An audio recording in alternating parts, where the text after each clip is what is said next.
Hello friends, good morning. I hope कि आप सभी अच्छे हैं। आज हम यहाँ ट्रांसलेशन भी शुरू करने वाले हैं। आज हम ट्रांसलेशन के कुछ बेसिक रूल्स को देखेंगे। यहाँ पे हम जो बेसिक रूल्स पढ़ेंगे, जिसका स्ट्रक्चर आज हम पढ़ेंगे, ये एडवांस लेवल तक के भी जो भी ट्रांसलेशन होंगे वहाँ पे भी इसी स्ट्रक्चर को हमें फॉलो करना होगा। तो आज हम 0 लेवल से ट्रांसलेशन को शुरू करेंगे, जो EJMR से शुरू होगा। ठीक है, जहाँ पे EJMR का जो प्रयोग होगा ये मेन वर्ब के रूप में होगा। ठीक है, तो आइए पढ़ते हैं। सबसे पहले हमें सेंटेंस को आइडेंटिफाई करना होता है, पहचानना होता है कि कौन से टाइप है, किस टेंस का है, कौन से टाइप का सेंटेंस है, ये पहले हमको पहचानना होता है।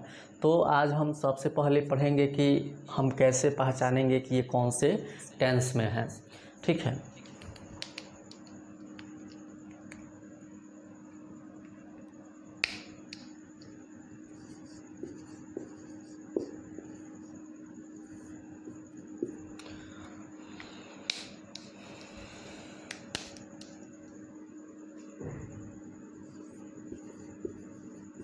हिंदी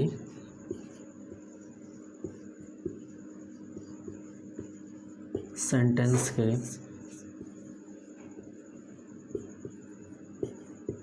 अंत में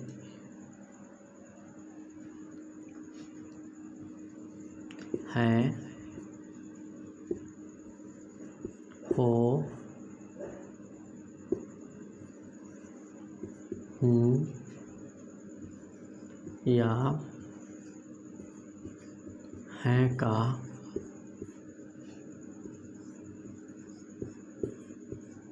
प्रयोग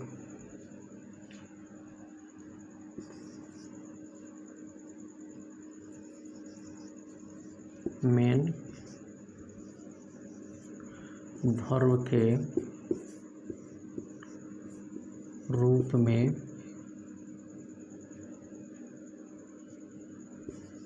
हो तो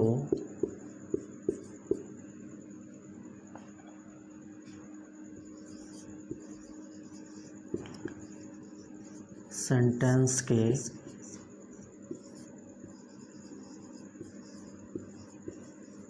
सब्जेक्ट के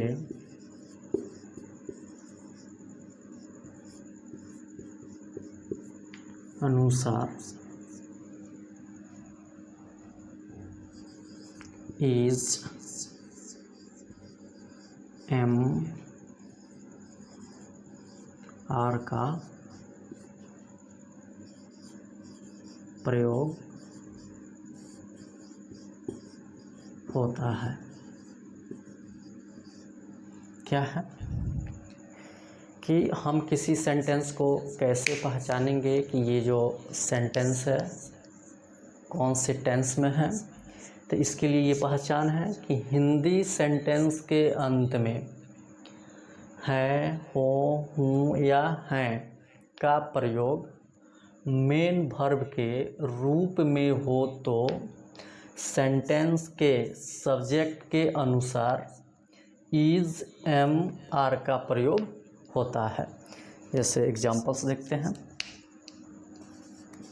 रहे कि राम और श्याम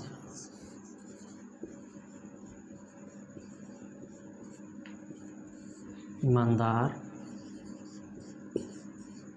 और मेहनती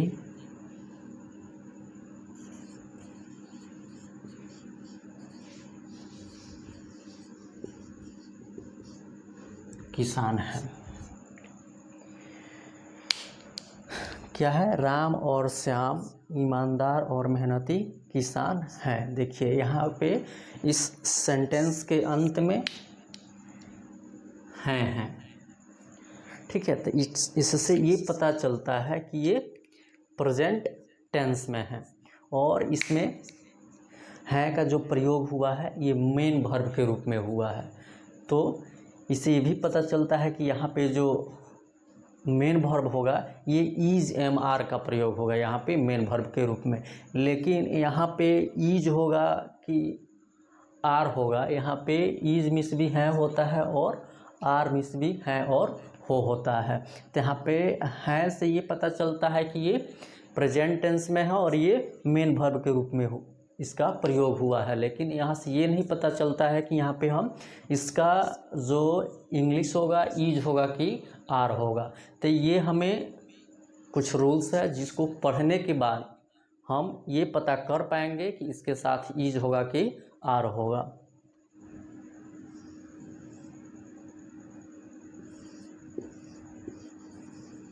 यूज ऑफ इज, ठीक है, क्या पढ़ना है? Use of is. इज का जो प्रयोग होता है किस सब्जेक्ट के साथ होता है, ये जब तक हम नहीं जानेंगे हम सब्जेक्ट के अकॉर्डिंग इज एम आर का प्रयोग नहीं कर पाएंगे। इसलिए इज एम आर का जो प्रयोग है ये जानना ज़रूरी है कि किस सब्जेक्ट के साथ इज का प्रयोग होता है और किसके साथ आर का। Subject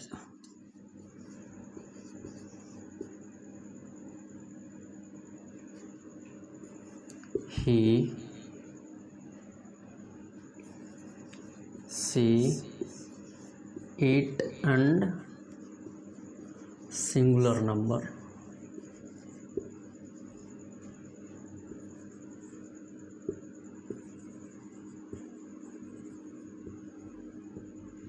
singular number. इज का जो प्रयोग होता है ये subject he, she, it and singular number के साथ होता है। जैसे एग्जाम्पल्स हैं कि वह एक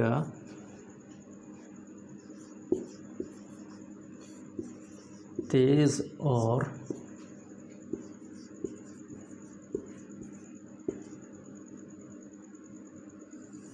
मेहनती आदमी है। क्या है कि वह एक तेज और मेहनती आदमी है। इस हिंदी वाक्य के अंत में यहाँ पे हैं का प्रयोग हुआ है जो मेन वर्ब के रूप में हुआ है। तो ये है तो इससे ये पता चलता है कि ये प्रेजेंट टेंस में है और यहाँ पे इसका प्रयोग मेन वर्ब के रूप में हुआ है। इससे ये पता चलता है कि यहाँ पे ईज एम आर का प्रयोग होगा। लेकिन ये नहीं पता चलता है कि यहाँ पे ईज होगा कि आर होगा। तो ये हमने पहचान में ये पढ़ा हुआ है कि वाक्य के सब्जेक्ट के अनुसार ईज एम आर का प्रयोग होता है। तो यहाँ पे हमारा जो सब्जेक्ट है ये क्या है? वह है। ठीक है, वह का आप यहाँ पे ही भी लिख सकते हैं और सी भी लिख सकते हैं। सॉरी, यहाँ पे सी नहीं होगा, यहाँ पे क्या होगा? ही होगा, क्योंकि यहाँ पे क्या है? आदमी है। तो ही मीन्स वह होता है मेल के लिए, तो यहाँ पे ही होगा। अब हम जान गए हैं कि यहाँ पे ही के साथ किसका प्रयोग होता है? ईज का प्रयोग होता है। तो हम यहाँ पे आसानी से ही के साथ ईज का प्रयोग हैं के लिए कर सकते हैं। तो इसका हो जाएगा क्या कि he is an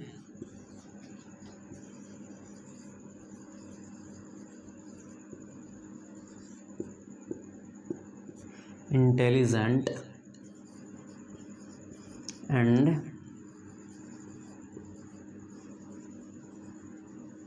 laborious man. ठीक है, इस तरह से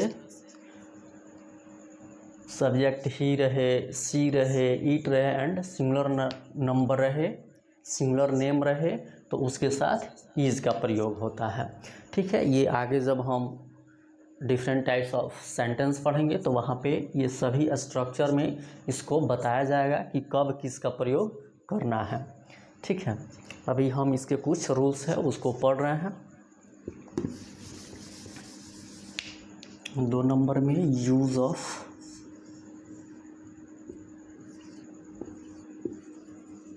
एम,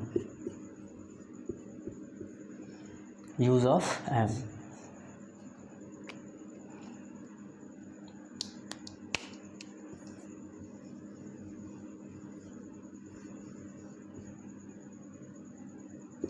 सब्जेक्ट ओनली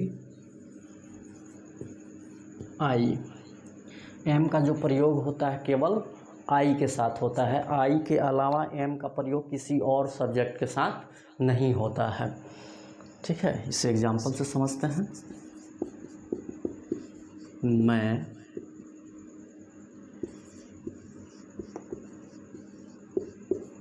ईमानदार और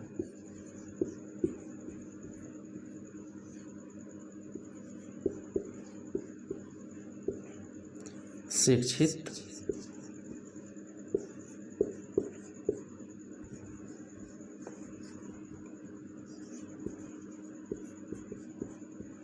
किसान हूँ। क्या है कि मैं ईमानदार और शिक्षित किसान हूँ। यहाँ पे जो हूँ है इसका प्रयोग जो है मेन वर्ब के रूप में हुआ है।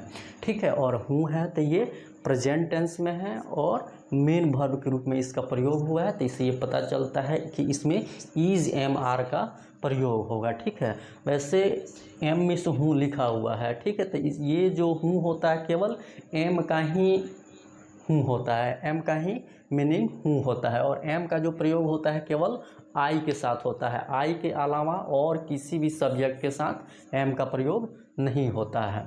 तो देखते हैं कि कैसे बनेगा। तो देखिए, हमने पहचान में ये पढ़ा था कि वाक्य के सब्जेक्ट के अनुसार ही इज एम आर का प्रयोग करना है। ठीक है, तो यहाँ पे हमारा सब्जेक्ट क्या है, आई है। ठीक है, मैं, तो ये हो जाएगा I am an honest and educated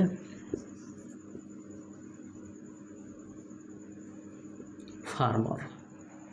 I am an honest and educated farmer. यहाँ पे जो फार्मर है ये नाउन है। ठीक है, और इसमें नाउन है तो ये सिंगुलर है, और ये नाउन सिंगुलर है कि प्लुरल है तो ये हम लोग को सब्जेक्ट से पता चलता है। जब ये नाउन सिंगुलर होता है तो सिंगुलर नाउन के पहले ए एन का प्रयोग होता है। तो यहाँ पे ये जो कॉम्प्लीमेंट है इसका पहला वर्ड जो है ऑनेस्ट है, इसी के प्रोनाउंसिएशन के अकॉर्डिंग यहाँ पे एन का प्रयोग हुआ है। ये सभी जितने भी इसमें आपको वर्ड दिख रहे हैं, जितने भी इसमें वर्ड दिख रहा है, इन सभी के बारे में हम अगले लेक्चर में पढ़ेंगे। बारी बारी से इसको एक एक करके सबको समझेंगे कि कब एन होगा, ये कॉम्प्लीमेंट क्या होता है, नाउन कैसे पता चलेगा कि सिंगुलर है कि प्लुरल है, सबको हम पढ़ेंगे जब टाइप ऑफ सेंटेंस पढ़ेंगे तो। ठीक है, यहाँ पे हमें केवल ये समझ लेना है कि एम का प्रयोग किसके साथ होता है और इज का प्रयोग किसके साथ होता है और आर का प्रयोग किसके साथ होता है। बस यहाँ पे बस इतना ही ध्यान रखना है। अगले लेक्चर में ये सब खुद ब खुद पता चल जाएगा कि कौन किसके साथ होगा, कब कहाँ किसको रखेंगे। ठीक है,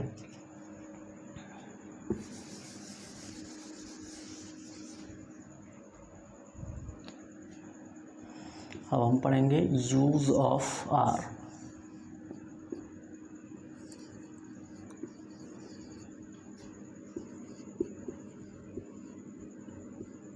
यूज ऑफ आर।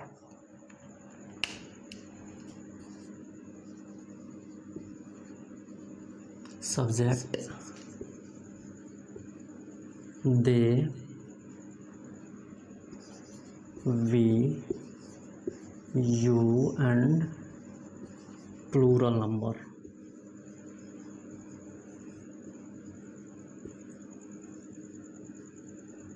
आर का प्रयोग किसके किसके साथ होता है, they, we, you and plural number. एक से अधिक नेम रहे तो उसको हम प्लूरल नंबर बोलते हैं। ठीक है, तो उसके साथ आर का प्रयोग होता है। जैसे रहे कि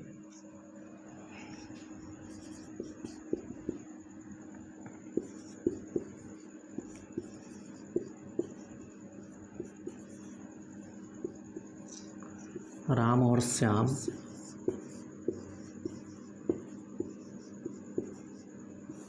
बुद्धिमान और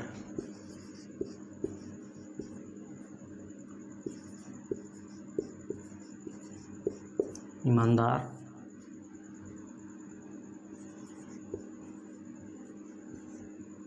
आदमी है। क्या, राम और श्याम बुद्धिमान और ईमानदार आदमी हैं। तो देखिए यहाँ पे राम और श्याम ये एक से अधिक नेम है, तो ये क्या हो जाएगा, प्लुरल हो जाएगा। ठीक है, और इसके अंत में क्या है, हैं। तो हैं से ये पता चलता है कि ये प्रेजेंट टेंस में है, और यहाँ पे हैं का जो प्रयोग है ये मेन वर्ब के रूप में हुआ है। तो ये जब मेन वर्ब के रूप में होता है तो इसके साथ इज एम आर का प्रयोग होता है। तो यहाँ पे इज होगा कि एम होगा कि आर होगा, ये तो हमें सेंटेंस के सब्जेक्ट से ही पता चलेगा। तो यहाँ पे सब्जेक्ट क्या है, राम और श्याम, ये क्या है, प्लुरल नेम है, प्लुरल नंबर है। तो प्लुरल नंबर के साथ आर का प्रयोग होता है। ठीक है, तो हो जाएगा Ram and Shyam are wise and honest man. ठीक है, Ram and Shyam are wise and honest man. यहाँ पे नाउन क्या है, आदमी है, जो सिंगुलर हो सकता है नहीं तो प्लुरल हो सकता है। तो ये हमें वाक्य के सब्जेक्ट से पता चलता है कि ये सिंगुलर है कि प्लुरल है। ठीक है, ये हम आगे जब पढ़ेंगे तो वहाँ पे हम इसमें जितने भी आपको वर्ड दिख रहे हैं सभी को हम एक एक करके समझेंगे, और उसका यूज़ कब कहाँ होगा उसको हम अच्छी तरह से समझेंगे। तो आज यहीं तक रहने देते हैं, फिर अगले लेक्चर में हम लोग इससे आगे पढ़ेंगे और वेरियस टाइप्स ऑफ सेंटेंस जो होते हैं उसको पढ़ेंगे, और उसका स्ट्रक्चर पढ़ेंगे कि कब कहाँ किसका प्रयोग होगा, कॉम्प्लीमेंट क्या होगा, सब्जेक्ट कैसे पहचानेंगे, सब्जेक्ट के अनुसार नाउन सिंगुलर है कि प्लुरल है, ये सब जो है हम नेक्स्ट लेक्चर में पढ़ेंगे। तब तक आप इसको एक बार अच्छे से रिवाइज कर लीजिए, ताकि ये वहाँ पे पता चले कि कौन से सब्जेक्ट के साथ किस वर्ब का प्रयोग होता है। ठीक है, वीडियो अच्छा लगा हो तो लाइक कीजिए, शेयर कीजिए, चैनल को सब्सक्राइब कीजिए, बेल आइकन प्रेस कीजिए, ताकि कोई भी वीडियो आए तो सबसे पहले नोटिफिकेशन आपको मिले और आप उसका लाभ उठा सकें।